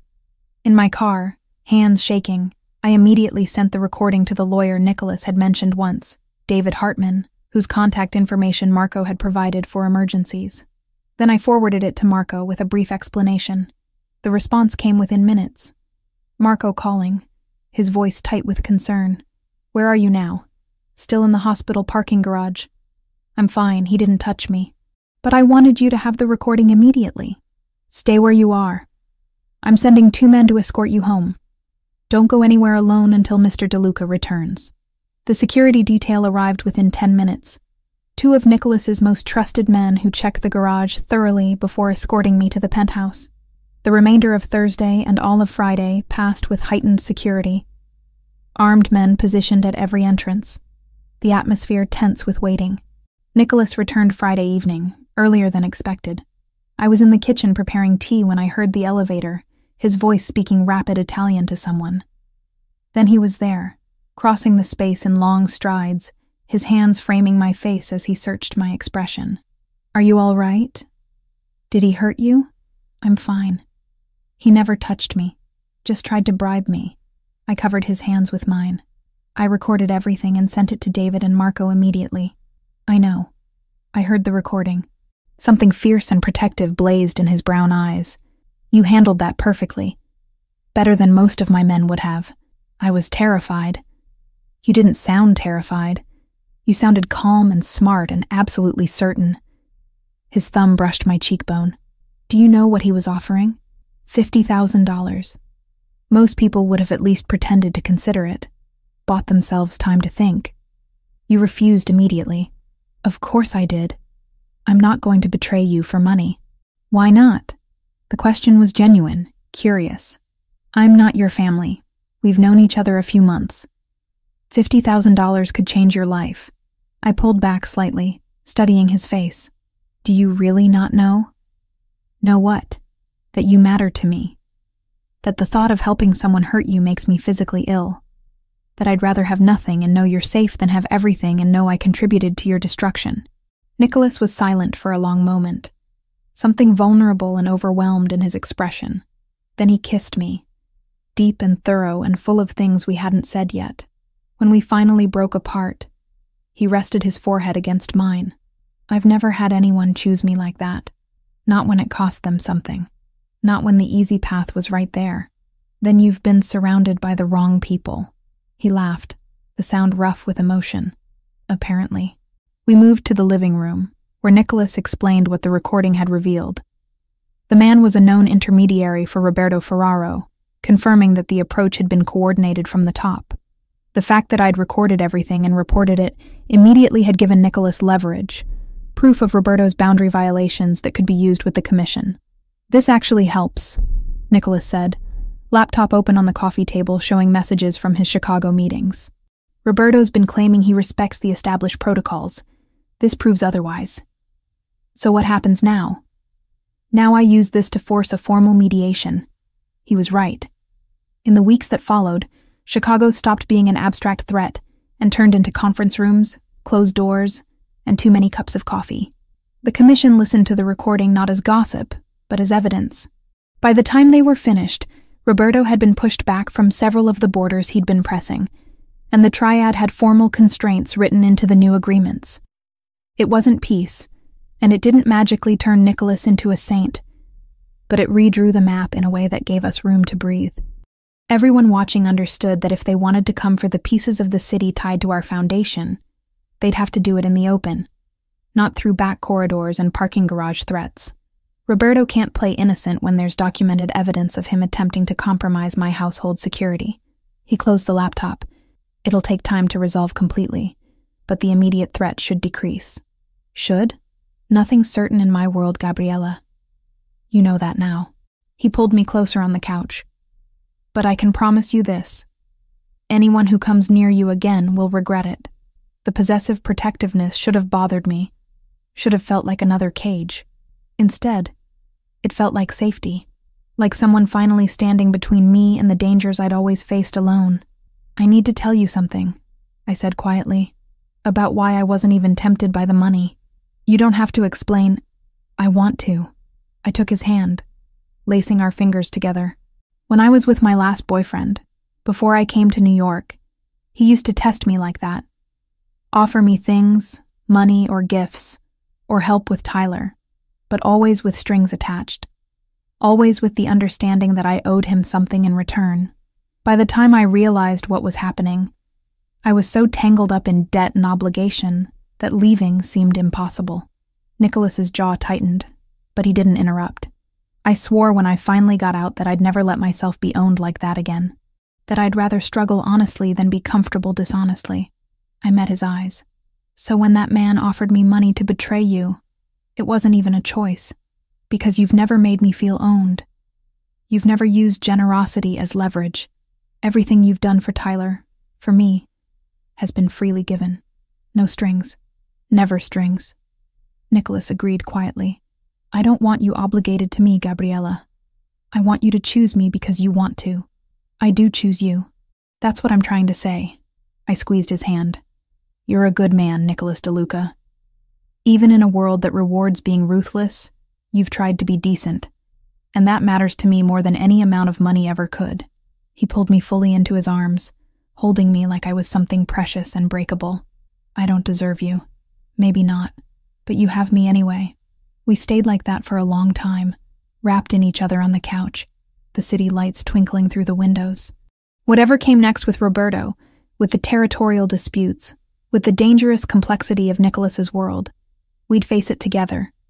Not as employer and employee, not as protector and protected, as partners, as equals, as two people who'd chosen each other despite every logical reason not to. And somehow, that felt like the strongest protection of all. 6 months after that first kiss in the kitchen, my life had transformed in ways I couldn't have imagined. Tyler was thriving, his energy returned, his color healthy. The volunteer program at Brooklyn Methodist had expanded with me coordinating 3 other volunteers now. And my accounting certificate was finally complete. I stared at the final grade report on my laptop screen, hardly believing the numbers. Straight A's across all courses. The technical certificate was mine, officially, after 2 years of night classes and exhaustion and doubt. Congratulations. Nicholas's voice came from the doorway of my suite, where I'd been working at the small desk. I turned, smiling. How did you know? Marco mentioned you'd been checking your email obsessively all morning. He stepped inside, hands in his pockets, looking relaxed in dark slacks and a white button-down with sleeves rolled to his elbows. The grades posted? Just now. I passed everything. Top marks. The reality of it hit me fresh, bringing unexpected tears. I actually did it. Nicholas crossed to me, pulling me up from the chair and into his arms. Of course you did. You're brilliant and determined. I never doubted it for a second. I doubted it plenty of times. I know. But you kept going anyway. That's what makes you extraordinary. He pulled back slightly, his brown eyes warm. We're celebrating. Tonight. No arguments. Nicholas, you don't have to make a big deal. It is a big deal. You worked for this while managing everything else in your life. That deserves recognition. His smile turned slightly mischievous. Besides, I already made plans. 8 o'clock on the terrace. Just us. The terrace had been transformed when I stepped out that evening. String lights crisscrossed overhead, creating a canopy of warm illumination. A small table was set for 2 with simple white linens and candles. Nothing ostentatious but undeniably romantic. The city sprawled below us, lights twinkling like earthbound stars. This is beautiful, I said, taking in the scene. Nicholas pulled out my chair, waiting until I was seated before taking his own. I wanted tonight to be special. Just you and me, celebrating what you've accomplished. Dinner was courses of my favorite foods, things Nicholas had learned I loved over months of shared meals. Fresh pasta with sage butter, roasted vegetables, a salad with pears and candied walnuts. Wine that tasted expensive, but not showy. Everything perfect in its simplicity. Tyler started his internship this week, I said between courses. He called me yesterday, so excited he could barely get the words out. Nicholas smiled. David mentioned he's doing well. Good instincts for the administrative side of things. After Tyler's full recovery, Nicholas had offered him a part-time position in the charitable foundation he'd established years ago, doing basic administrative work that would look good on college applications while teaching real skills. Tyler had been hesitant at first, worried about accepting more help, but I'd convinced him that sometimes you accept opportunities not as charity, but as stepping stones. He wants to take some business classes at community college next semester, along with his architecture courses. Says understanding the financial side will make him a better architect eventually. Pride swelled in my chest. He's thinking ahead, planning a real future. Because you gave him that chance. You fought for it. Nicholas reached across the table, his fingers finding mine. Everything you did, all the sacrifice and struggle, it's paying off. Tyler's healthy and building a life. You have your certificate and job prospects opening up. You should be proud. I am. But I didn't do it alone. I squeezed his hand. You made it possible, Nicholas.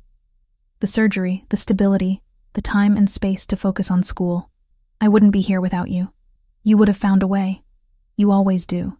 After dinner, Nicholas retrieved a small velvet box from his jacket pocket. My breath caught, a moment of panic about what it might contain. But when he opened it, I found a delicate necklace instead of a ring. A sapphire pendant, deep blue and luminous, set in white gold with a simple chain. This belonged to my grandmother. Nicholas said quietly, my father's mother. She was the only member of my family who ever asked me what I wanted from life, instead of telling me what I owed. He lifted the necklace from the box. She wore this every day until she died, left it to me specifically, said to give it to someone worthy, someone who understood that family means choosing to show up, not just sharing blood. Tears pricked my eyes. Nicholas, I can't accept something so meaningful. Yes, you can. Because you are worthy, Gabriela. You embody everything my grandmother valued. Strength, loyalty, the courage to fight for the people you love. He moved behind my chair, fastening the necklace around my throat. This isn't about possession or obligation. It's about family, the one we choose to build. The sapphire settled against my skin, warm from his hands. I touched it gently, feeling the weight of history and intention. Thank you. I'll treasure it. Nicholas returned to his seat, his expression softer than I'd ever seen it. There's something else I want to tell you, about changes I'm making to the business. I waited, sensing the importance of whatever came next. I've been working with my lawyers and accountants to restructure things, gradually shifting away from the operations that exist in legal gray areas toward legitimate enterprises. Real estate development, restaurant chains, import-export of legal goods. He paused. It'll take years to complete the transition, and I'll never be entirely clean given my history. But I want to build something sustainable, something that won't destroy the people I care about. What changed? I asked, though I suspected I knew. You did. Being with you, seeing how you approach problems with pragmatism instead of ruthlessness, watching you build something positive from trauma. His eyes held mine. You make me want to be better. Not perfect, but better than I was. The Foundation's annual charity gala happened 2 weeks later, a massive event held at a luxury hotel in Midtown. Nicholas had been preparing for months. This year's fundraiser benefiting pediatric cardiac care at Brooklyn Methodist and 2 other hospitals. Given Tyler's recent experience, the cause felt deeply personal. I'd insisted on helping with the logistics rather than just attending as Nicholas's guest. For weeks, I'd been working with the event coordinator, managing spreadsheets, tracking RSVPs, coordinating with vendors. It felt good to contribute something tangible beyond just being arm candy for a powerful man. The night of the gala, I wore a dress Nicholas had selected. Champagne-colored silk that draped elegantly without being ostentatious. The sapphire necklace rested against my throat. My only jewelry. Simple but sophisticated. Or so Nicholas assured me when I'd worried about fitting in. You'll be working backstage most of the night, I reminded him as we rode to the hotel. I'm not attending as your date. I'm part of the team making sure everything runs smoothly. I know, though I reserve the right to steal you away for one dance later. The event was controlled chaos. I spent the first 2 hours in the staging area behind the ballroom, managing last-minute seating changes, coordinating with catering about dietary restrictions, and ensuring the auction items were properly displayed. The event coordinator, a woman named Patricia, who'd initially been skeptical of my involvement, had come to rely on my organizational skills. Gabriela, can you handle the backstage check-in for VIP arrivals? She asked during a brief lull. I need to manage the audio issues. Of course. I positioned myself near the private entrance where the most influential guests would arrive, tablet in hand with the master list. The first hour brought a steady stream of wealthy philanthropists, business leaders, and various members of the interconnected families that made up Nicholas's world.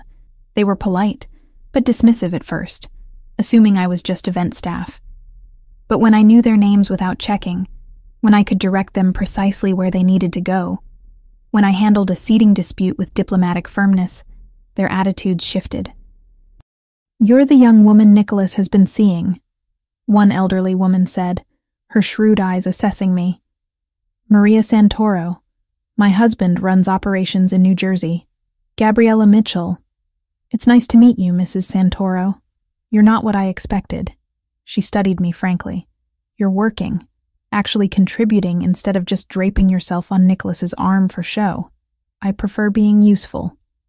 She smiled, genuine warmth breaking through her initial reserve. Good. We need more of that, and less decorative uselessness. My husband mentioned you handled an approach from Roberto's people with intelligence, recorded evidence instead of panic. News traveled fast in this world. I did what made sense. Exactly. She patted my arm. You'll do well here, girl. Just remember to keep your spine straight and your eyes open. Similar interactions repeated throughout the evening. The wives and matriarchs who actually wielded power in these families, often from behind the scenes, seemed to appreciate that I wasn't trying to impress them, that I worked instead of performing, contributed instead of consuming. By the time the formal program began, I'd earned a surprising amount of respect from people whose approval Nicholas claimed actually mattered. The gala raised over $2 million for pediatric cardiac care. Nicholas gave a brief speech about the importance of ensuring every child had access to life-saving treatment, regardless of their family's financial situation. He didn't mention Tyler specifically, but his eyes found mine in the crowd, and I knew who he was thinking about. Afterward, during the reception, Nicholas appeared at my elbow. "Dance with me. I should help Patricia with cleanup coordination. 5 minutes. Dance with me." He led me onto the floor where other couples swayed to the orchestra's music. His hand was warm at my waist, solid and grounding. "You were magnificent tonight," he said quietly. "Patricia told me you basically ran the entire backstage operation. And Maria Santoro cornered me specifically to say she approved of you. Maria's terrifying." "Exactly. Her approval means something." He pulled me slightly closer. "You fit into my world better than I do sometimes." "I don't know about that." "I do.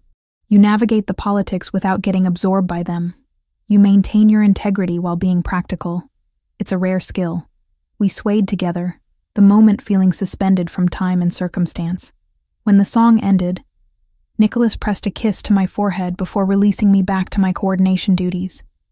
The business proposition came 3 days later, delivered by one of Nicholas's senior associates during a meeting in the penthouse study. I was passing through with coffee when I heard the numbers being discussed. $12 million in the first year alone, the associate was saying. "Guaranteed income stream, minimal risk. The routes are already established." "What's being moved?" Nicholas asked. A pause. "The clients prefer we don't ask detailed questions, but given the profit margin, we can assume it's not legal goods." I hesitated in the hallway, knowing I shouldn't eavesdrop but unable to move away. "What areas would the routes cross?" "Primary corridors through Brooklyn and Queens. Some traffic through Lower Manhattan." Nicholas was quiet for a moment. "That includes neighborhoods where our foundation operates, where the hospital programs are." "Yes, but the operations would be completely separate. No connection between the charitable work and this business, except they'd be happening in the same communities, to the same people." Nicholas's voice had gone flat. "Decline the offer. Sir, with respect, this is exactly the kind of opportunity that built this organization. The profit would fund expansion into legitimate markets faster." I said decline. After the associate left, I found Nicholas standing by the study window, tension evident in his shoulders. I entered quietly, setting fresh coffee on his desk. "You heard," he said without turning. "Some of it. Enough. I'm turning it down. The profit isn't worth the cost." I moved to stand beside him at the window. "Can I show you something?"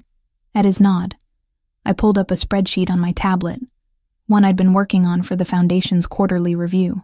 "These are the neighborhoods your foundation currently serves. Bronx, Brooklyn, Queens, parts of Manhattan. 43,000 people directly impacted by programs last year. Food assistance, after-school programs, medical advocacy like what I do at Brooklyn Methodist." I swiped to another screen. "This is the overlap with the routes your associate mentioned. 87%. Which means whatever gets moved through those corridors, 87% of the communities you're trying to help would be the same communities dealing with whatever that trafficking brings. Violence, addiction, instability." Nicholas studied the data silently. "I'm not telling you what to do," I said carefully. "Your business, your choice. But I thought you should see the numbers. The real impact beyond profit margins." He took the tablet, scrolling through the data I'd compiled. "You put this together?" "I analyzed data for the foundation anyway. This was just connecting existing information." Nicholas set the tablet down and pulled me into his arms, holding me tightly. This is exactly why I'm trying to change things. Because you show me the cost, not just the profit. The humanity, not just the numbers. You already knew the cost. You just needed someone to confirm you weren't crazy for caring about it. Maybe." He pulled back to look at me. "I'm redirecting resources, building legitimate operations that can eventually replace the illegal income. It'll take time, but I'm committed to it now. To building something that doesn't require destroying communities to profit. That's a good legacy," I said softly. Better than what your father left. Better because of you. Because you helped me see what better looks like. We stood together at the window overlooking the city. Two people trying to build something honest from complicated origins. It wasn't perfect. It wouldn't happen overnight. But we were trying. Together. And somehow that felt like its own kind of victory. 1 year had passed since that dinner party, when Nicholas had instinctively claimed me in front of Roberto Ferraro, setting everything in motion. 365 days of transformation, of building something real from what had started as employer and employee, protector and protected. Now I stood in the private jet 30,000 feet above the Atlantic, watching clouds drift past the window, wondering what Nicholas had planned. He'd been secretive about this trip for weeks, only telling me to pack for warm weather and trust him. "We're approaching the coast," Nicholas said, appearing beside me with 2 glasses of wine. "You should see it soon." Minutes later, the Italian coastline emerged from the haze, all golden cliffs and turquoise water sparkling under late afternoon sun. My breath caught as recognition flickered through memories built from my grandmother's stories. "Is that Positano?" Nicholas confirmed. "Or close to it. The village where your grandmother was born is about 20 minutes south. Smaller, quieter, but just as beautiful, according to the records I found." Tears pricked my eyes. "You brought me to Nana's village. I thought it was time you saw where your story began." Where her story began. His hand found mine, fingers lacing together. "Before we start writing the next chapter of ours." The village was everything my grandmother had described in her stories. Narrow cobblestone streets winding up hillsides, houses painted in faded yellows and soft corals, laundry hanging between windows like colorful flags. The small church where she'd been baptized still stood at the village center, its bell tower visible from everywhere. Nicholas had arranged a guide, an elderly woman named Lucia who'd known my grandmother's family decades ago. She led us through the winding streets, pointing out landmarks with the enthusiasm of someone delighted to share her home's history. "Your grandmother, she lived there." Lucia gestured to a narrow house painted pale yellow, its shutters a weathered green. "The Russo family, they were bakers. You could smell the bread every morning throughout the whole village." I stood before the house, trying to imagine my grandmother as a young girl running through that doorway, her whole life ahead of her. "Can we go inside?" "The family who lives there now, they are away visiting relatives. But I have permission." Lucia produced a key, unlocking the heavy wooden door. The interior had been modernized, but bones of the original structure remained. Low ceilings with exposed beams, a fireplace built into the wall, windows that overlooked the sea. I moved through the room slowly, my grandmother's voice echoing in memory, describing this exact layout, these exact views. She told me about watching fishing boats from this window. I said quietly, standing where she must have stood countless times, wondering what existed beyond the horizon. Nicholas's arms wrapped around me from behind, his chin resting on my shoulder. "And then she found out.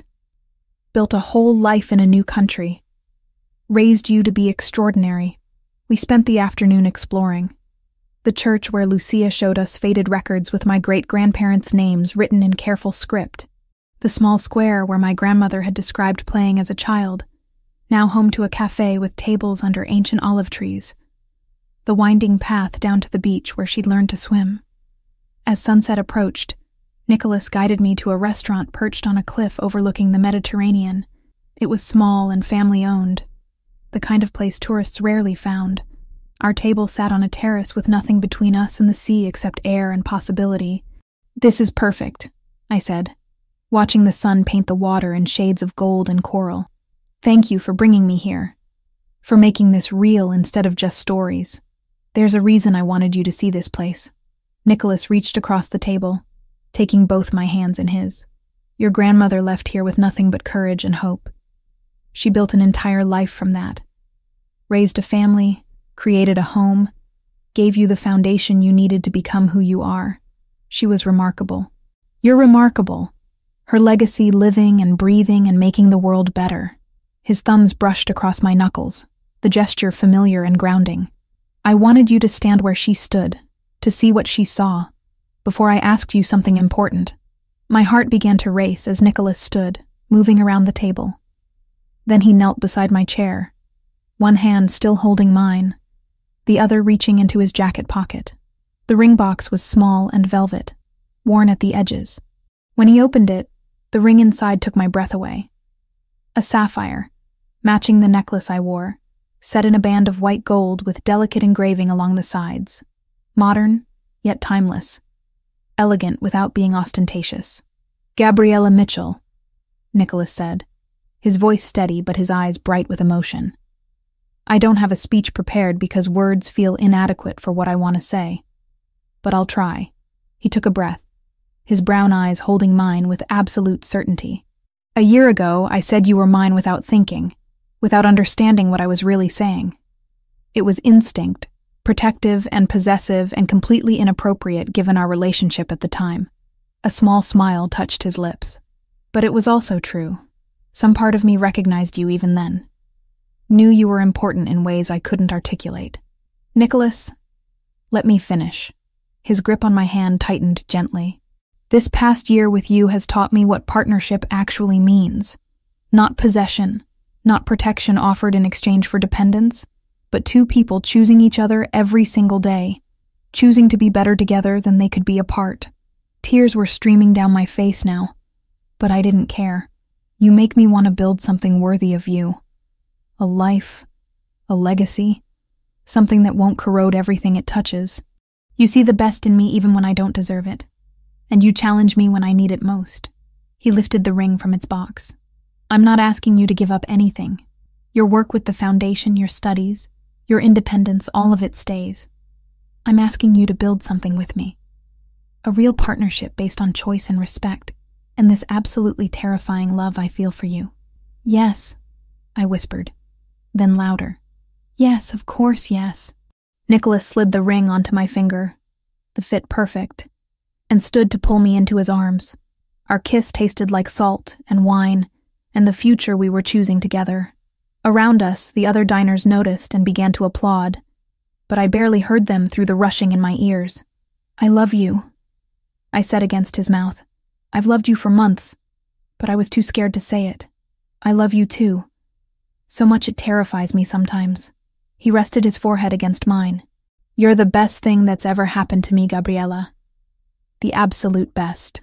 We stayed in Italy for a week, exploring the Amalfi Coast and Rome, introducing me to the country my grandmother had carried in her heart all those years in America. Nicholas was different here, more relaxed, laughing more freely, as if distance from his New York responsibilities allowed him to simply be.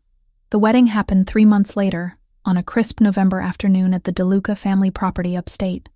Not the Manhattan penthouse, but the estate where Nicholas's father had been raised, where his grandmother had tended gardens and taught him to value family over empire. We kept it small. Tyler, recovered and thriving, stood beside me as I prepared in the main house's bedroom, his teenage awkwardness transformed into genuine joy. "You look beautiful, Gabs," he said, studying my reflection. Like really beautiful. Not just brother duty beautiful. I laughed, smoothing down the champagne silk of my dress. It was simple, with clean lines, and a fitted bodice that flowed into a floor-length skirt. No train, no excessive detail, just elegant simplicity that felt true to who I was. "You clean up pretty well yourself." Tyler wore a suit Nicholas had helped him select, looking far more mature than his 18 years. "This is crazy, right? A year and a half ago, I was in the hospital thinking I might not make it. Now I'm walking my sister down the aisle at some estate that probably has its own zip code." He shook his head. "Nicholas is good people, though. Takes care of his own." "He is," I agreed. "And you're his own now, too. Family." The ceremony happened in the garden, under an arbor wrapped in late-season flowers.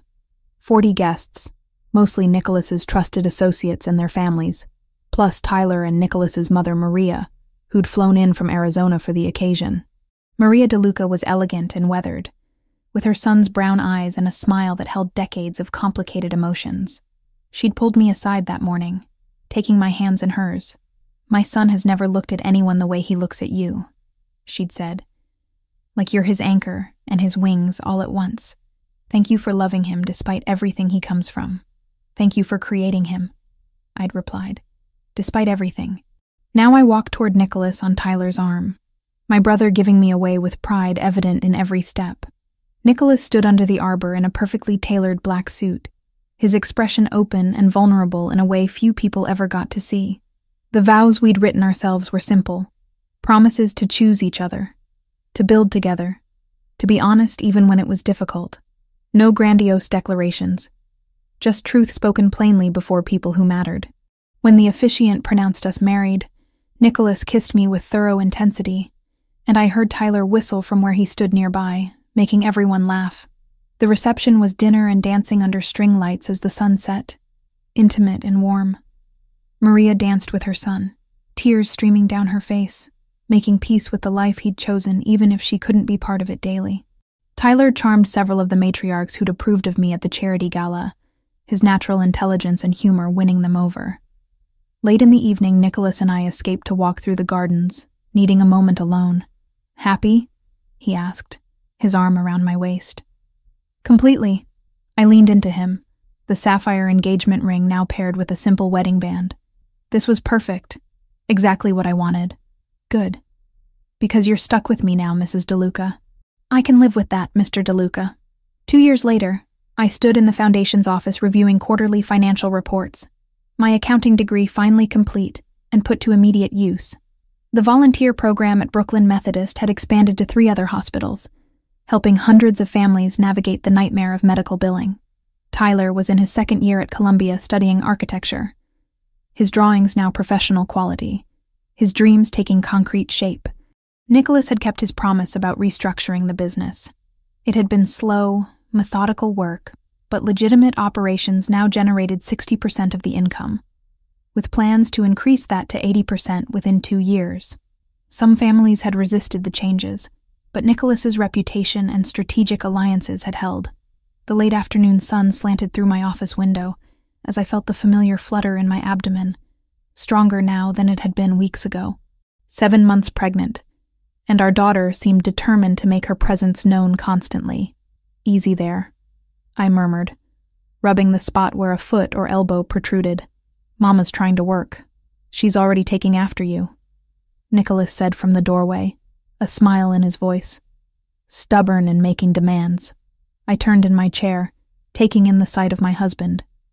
His hair was slightly longer now, threads of gray beginning at his temples, stress lines around his eyes from the weight he carried. But when he looked at me, at us, those lines smoothed into genuine contentment. "How was the meeting?" I asked as he crossed to me, his hand immediately going to my belly. "Productive. We closed the real estate deal in Brooklyn, going to build affordable housing with ground-floor commercial space for local businesses."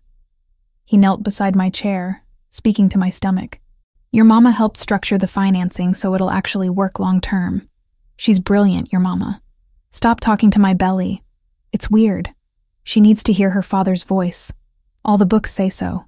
His hand moved in gentle circles. "I was thinking about reading to her tonight. Maybe some architecture history for Tyler's sake." I ran my fingers through his hair, overcome with love for this man who'd transformed from dangerous mafia boss to partner to father-to-be with such genuine commitment. "I never thanked you," Nicholas said quietly, looking up at me. "For what? For answering that phone call in Italian. For being exactly who you are in that moment when Roberto was watching. For letting me claim you, even though I had no right." His hand stilled on my belly. That impulsive statement started everything.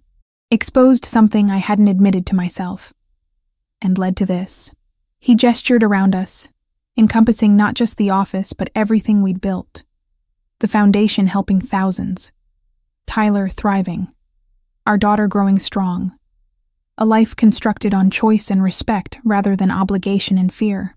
"You would have found your way to me eventually," I said softly. "Some things are inevitable. Maybe, but I'm grateful it happened how it did. That I got to see you, really see you, before I understood what I was seeing." He stood, pulling me carefully to my feet and into his arms. "I love you, Gabriela DeLuca, more than I knew it was possible to love anyone. I love you too." I kissed him gently. "Now let's go home. I want to put my feet up. And you promised to make that pasta your mother's recipe." We left the foundation office together, my hand in his.